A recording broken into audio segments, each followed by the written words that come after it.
ధ్రువా వద్దు సేట్ గారు, వెనక్కి రండి. సేట్ గారు నా మాట వినండి. ప్లేగ్ వచ్చింది.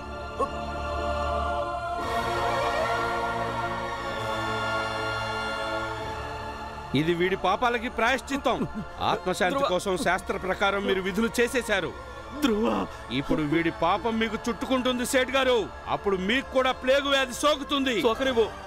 నేను వాడిని ఒంటరిగా వదిలేసి వెళ్ళలేను, నన్ను వదిలిపెట్టండి. ఇది ఆ భగవంతుడు విధించిన శిక్ష సేట్ గారు. ఇది మీ అబ్బాయికి పడింది, దీన్ని మీ వాడు అనుభవించాల్సిందే. మీరు ఏ జాతి వారో మీరు మర్చిపోవద్దు. ధ్రువ కళ్ళు తెరువు బాబు, నేను వాడిని వదిలిపెట్టి వెళ్ళలేను బాబు. సేట్ గారు మీరు కొంచెం గుండె రాయి చేసుకోండి. విధిరాతను ఎవరు మార్చలేరు సేట్ గారు. ఎలా జరగాలనుంటే అలాగే జరుగుతుంది. దీన్ని ఎవరు ఆపలేరు. మీరు రండి సేట్ గారు, లేకపోతే మీకు కూడా ప్లేగ్ అంటుకుంటుంది. మీరు ఇలాంటప్పుడు కూడా ఇలాగే మాట్లాడుతున్నారా? ఈ సమయంలో అన్నిటికంటే అవసరమైంది ధ్రువకి చికిత్స చేయించడం. చూడండి సిద్ధాంతి గారు, ఈ రోగాన్ని అడ్డం పెట్టుకుని ఆ భగవంతుడి పేరుని చెడగొట్టద్దు. రండి సేట్ గారు, రండి. వీళ్ళ మాటలు అసలు పట్టించుకోవద్దు. రండి బాబు. ప్లేగ్ అంటుకుంటుంది సేట్ గారు, మీరు పరిస్థితి అర్థం చేసుకోండి. పదండి సేట్ గారు, పదండి. బాధపడకండి. నానా ధ్రువ, తొందరగా హాస్పిటల్కి తీసుకెళ్ళండి. వీడిని కంబల్లో చుట్టుకొని ఆసుపత్రికి తీసుకెళ్దాం.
అమ్మా,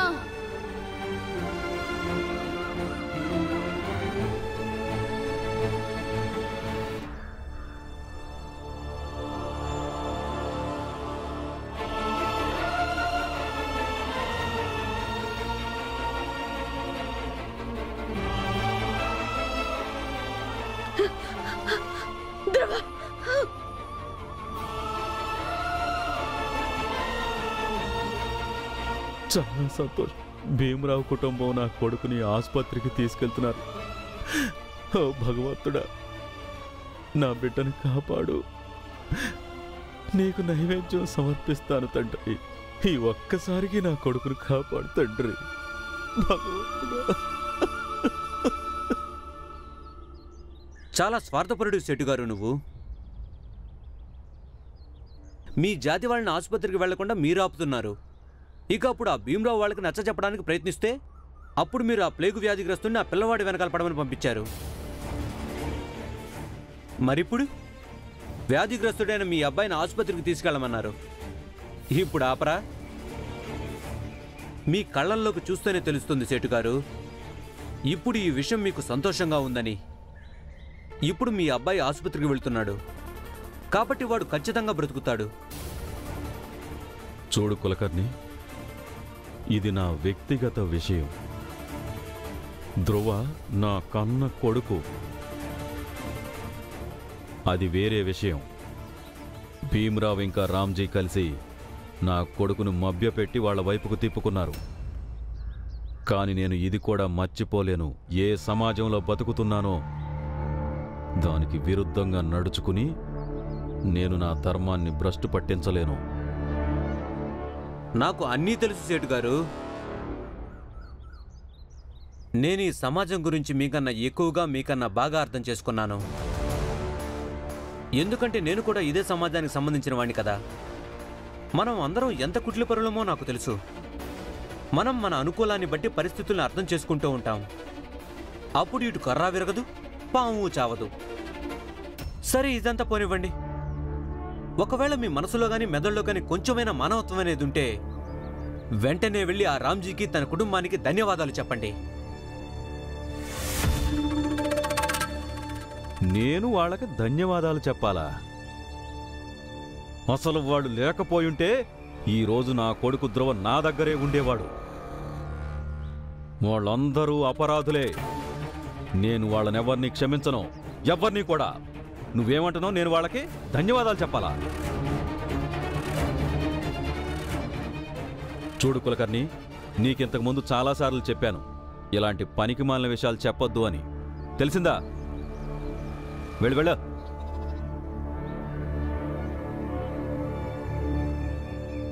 ఏం మనిషో, ధన్యవాదాలు చెప్పడానికి కూడా నీకు జాతి కులం అడ్డొస్తున్నాయి. అదే ఆ రామ్జీ కుటుంబాన్ని చూడు. వాళ్ళు ప్లేగు వ్యాధిని కూడా లెక్క చేయకుండా నీ కొడుకును మోసుకుని ఆసుపత్రికి తీసుకెళ్తున్నారు. తొందరగా రండి. డాక్టర్ గారు, డాక్టర్ గారు, డాక్టర్ గారు, డాక్టర్ గారు, ఇక్కడ తెచ్చండి.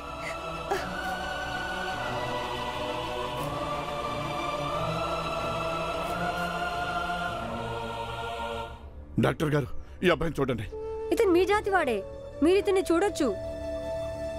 మీరు ఇతనికి చికిత్స చేసి ఇతనికి న్యాయం చేయండి డాక్టర్ గారు. వద్దు డాక్టర్, వద్దు. వాడు మన జాతి వాడు కాదు. ఒకప్పుడు మన జాతే, కానీ వీడి దుష్కర్మల వల్ల వీడిని జాతి నుంచి బహిష్కరించాం. ఇప్పుడు వీడు తక్కువ జాతిలో కలిసిపోయాడు. అందుకని మీరు వాడిని ముట్టుకోవద్దు. వాడిని ఆ జాతుల్లో చూసుకుంటారులే. వాళ్లే చూసుకుంటున్నారు.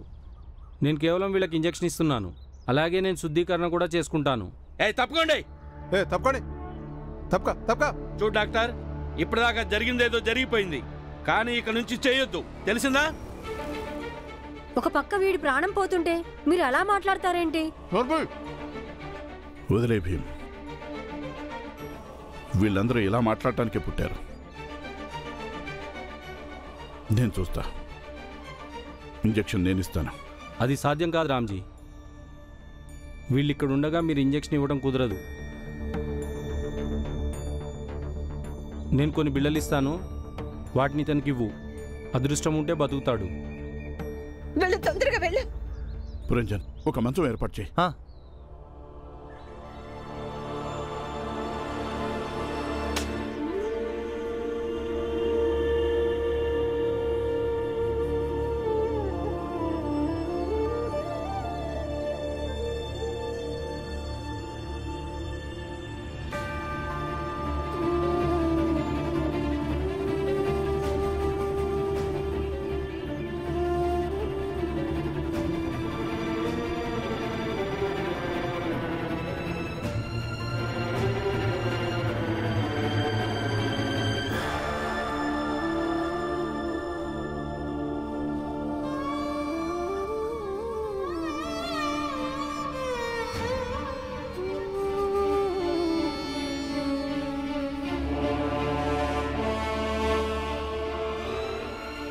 నిజంగా మీరిద్దరూ చాలా బాగా బాజా వాయించారు. ఇప్పుడు మేమందరము చర్చించుకొని ఒక నిర్ణయానికి వచ్చాము. ఇప్పుడు మా వెంట బొంబాయికి ధ్రువ వస్తాడు. మీ పెద్దన్నయ్య బాలా ధ్రువ కంటే 1,00,000 రెట్లు మంచిగా బాజా వాయిస్తాడు. ఇక ఈ విషయం మాకే కాదు, ఇంగ్లీష్ ఆఫీసర్ కూడా బాగా తెలుసు.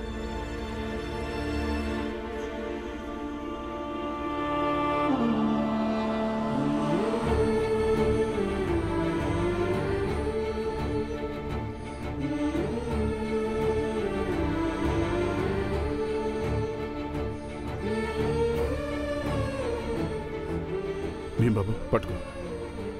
ఇంకా ముందుకు రా. భీమాబాయ్, కొంచెం మంచినీళ్ళు తీసుకురా.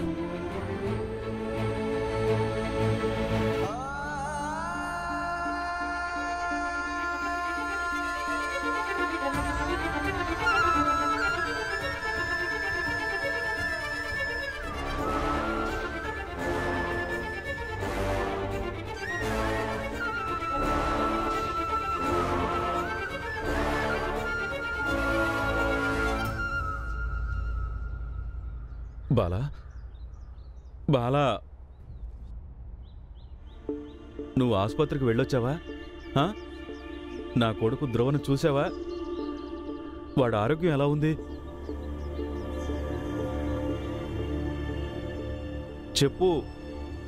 చెప్పవేంటి బాలా? అడ్డదారిలో పంపించారుగా వాడిని బొంబాయి. ప్లేగ్ వచ్చిందిగా వాడికి. నువ్వే వెళ్ళి చూసుకో, చచ్చాడో బతుకున్నాడు. నన్ను ఎందుకు అడుగుతున్నావు? నీకు అసలు మానవత్వం అనేదే లేదా? వాడు నీతో పాటు బాజా వాయించేవాడుగా. నువ్వింత కఠినంగా ఎలా మాట్లాడుతున్నావు? వాయించేవాడు, కానీ ఇప్పుడు వాడు ఇంగ్లీష్ వాళ్ళతో కలిసి ఇంగ్లీష్ బ్యాండ్ వాయిస్తున్నాడు. న్యాయంగా వెళ్లాల్సింది నేను, కానీ ఇక్కడ ఉండిపోయాను. అప్పుడు నీకు మానవత్వం గుర్తురాలేదా? జాతిని అడ్డం పెట్టుకొని అడ్డదారిలో పంపించారు వాడిని. మరి ఇప్పుడు స్వయంగా వెళ్ళి ఎందుకు చూడవు? ఈ సమాజం వల్ల, జాతి వల్ల ఏం లాభం? నిన్ను సొంత కొడుకు దగ్గరకు వెళ్లకుండా ఆపుతుంది. ఇక నువ్వు ఇక్కడి నుంచి వెళ్ళు. నాకు ఇప్పుడు ఎవరితో మాట్లాడాలని లేదు. వెళ్ళండి.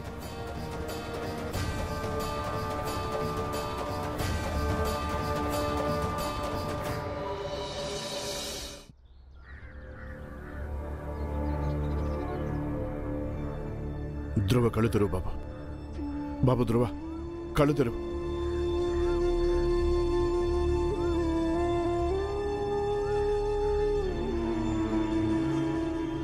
నాన్న, ఏమైంది ధ్రువకి? ధ్రువ బానే ఉన్నాడా? డాక్టర్ గారు, డాక్టర్ గారు! అబ్బాయి కళ్ళు తెరవడం లేదు. ఇతను బ్రతకడం చాలా కష్టం రామ్జీ.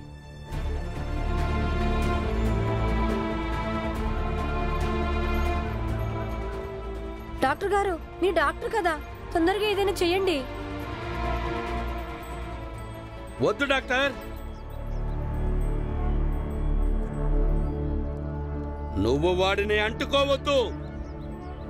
చూడు, సేటు కూడా ఇక్కడే ఉన్నాడు. ఈయన కన్న తండ్రి ఉండి కూడా సమాజం మరియు ధర్మం గౌరవం కోసం ఇదంతా చూడగలిగినప్పుడు నువ్వు కూడా కేవలం చూడాలంతే, అంటుకోకూడదు.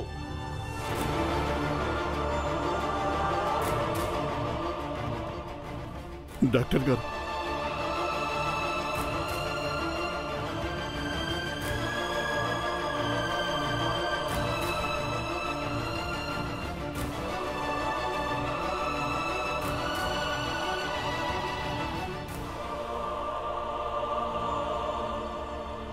బాలన్నయ్య, నువ్వు ఇక్కడ కూర్చున్నావా? పాపం ధ్రువ ఇంకా బతకడంట. రా అన్నయ్య, ఇక వాడిని క్షమించు. బాలన్నయ్య ఇంకా ధ్రువ ఎంతసేపు బతకలేకపోవచ్చు అనుకుంటా. బహుశా వాడు ఊరికి తిరిగి వచ్చింది నేను క్షమాపణ అడగడానికి అనుకుంటా. బాలన్నయ్య, ధ్రువ మన తమ్ముడు కాదు, కానీ తమ్ముడు కంటే తక్కువేం కాదు. వాడు నిన్ను గురువుగా భావిస్తాడు. ఒకవేళ వాడికి తెలుసుంటే వాళ్ళ నాన్న వాడిని మోసం చేసి పంపించాడని, అప్పుడు వాడు బొంబాయి వెళ్ళేవాడే కాదు. బాలన్నయ్య, బాలన్నయ్య, నీది ఇంత చిన్న మనసా? అంటే నువ్వు వాడు తండ్రి చేసిన దానికి వాడిని శిక్షిస్తున్నావా? బాలన్నయ్య పద, పాపం ధ్రువ ఇంకా బతకడంట. బాలన్నయ్య రా అన్నయ్య. అరే బాలన్నయ్య, బాలన్నయ్య!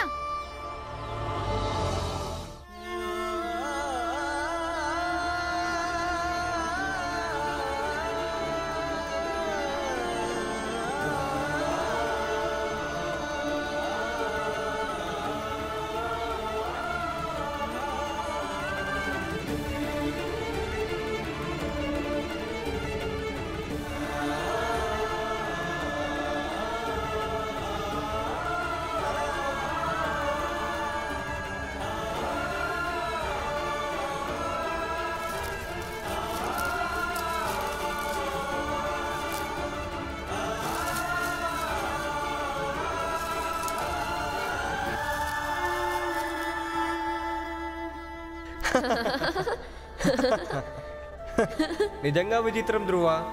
నీ జీవితం అందరికంటే భిన్నం. అవును, నాకెప్పుడు చిత్ర విచిత్రమైన విషయాలు జరుగుతాయి.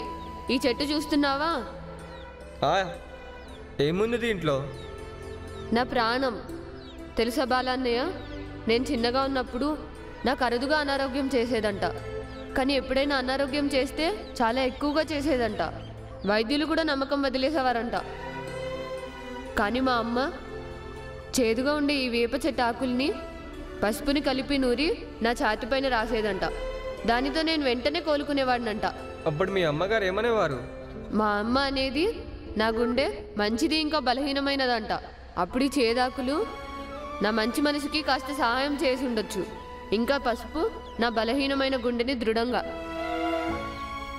కానీ నాకు ఇప్పుడు ఏమనిపిస్తుందంటే ఆ లేపనంలో మా అమ్మ ప్రేమ కలిపి రాసేదని, అందుకే నాకు తగ్గిపోయేదని.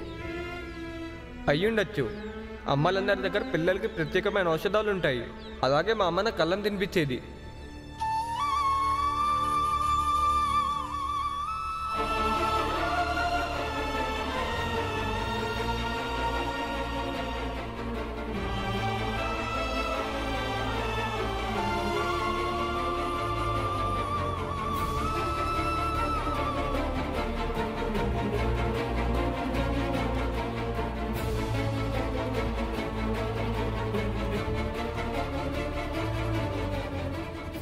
ధ్రువ లేగు, నువ్వు బొంబాయి వెళ్ళాలిగా. ఇంగ్లీష్ బ్యాండ్ కూడా వాయించాలిగా. నువ్వు లేగు.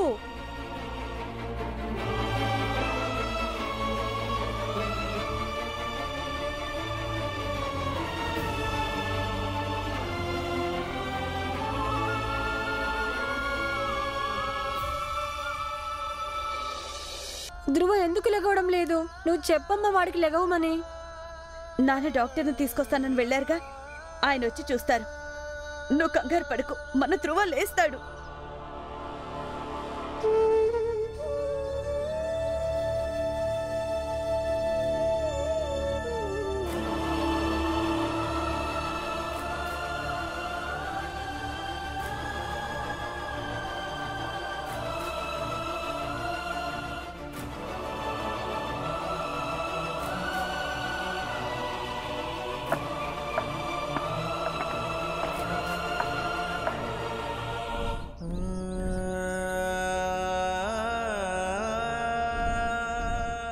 ఆనంద్, పసుపు ఇవ్వు.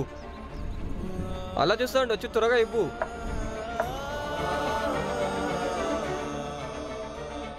ధ్రువ వాళ్ళ అమ్మ కూడా ఇలాగే చేసేది. భగవంతుడా, దీనితోనైనా ధ్రువ కోలుకోవాలి.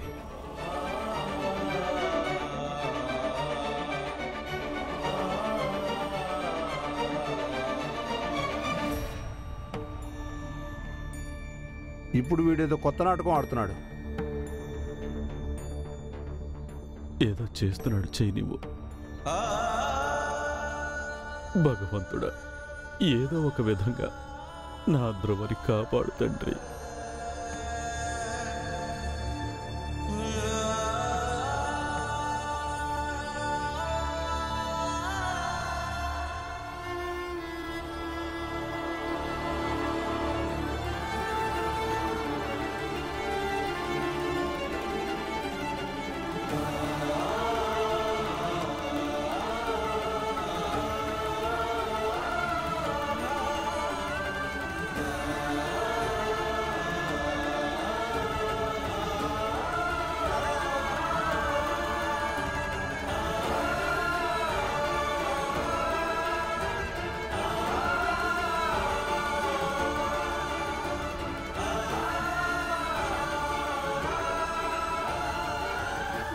ఇదిగో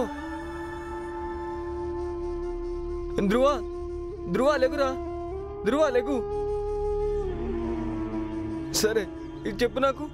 ఇంగ్లీష్ బ్యాండ్ ఎలా వాయిస్తారో చెప్పు ధ్రువ. మన బ్యాండ్కి వాళ్ళ బ్యాండ్కి తేడా ఏంటి చెప్పు ధ్రువ. నువ్వు ఆ విషయాలన్నీ నాకు చెప్పాలి కదా. చెప్పు ధ్రువ, లేగు. లేకరా, నువ్వు నన్ను ఎలా వదిలి వెళ్తావు? లేగు, లేగు ధ్రువ. మీ అమ్మ అనేదన్నావుగా, నీ మనసు బలహీనమైనదని, మంచిదని. ఇదిగో లేపనం కూడా రాశా నేను. ఇప్పుడు నీ మనసు చేదుగా మారుతుంది. పసుపు కూడా రాశాను. నీ మనసు దృఢంగా అవుతుంది. ఇప్పుడైనా లెక్కు ధ్రువ. మీ నాన్న జాతి పేరు చెప్పి మోసం చేసి నేను బొంబాయి పంపించాడు. కానీ మన ఇద్దరి మధ్య ఎలాంటి జాతి భేదాలు లేవుగా. లెగు ధ్రువ. ఇప్పుడు నేను అందరికీ నిరూపించాల్సింది కూడా. నేను నీతో పాటు బొంబాయిలో ఇంగ్లీష్ బ్యాండ్ వాయిస్తానని. లెగు ధ్రువ లెగు.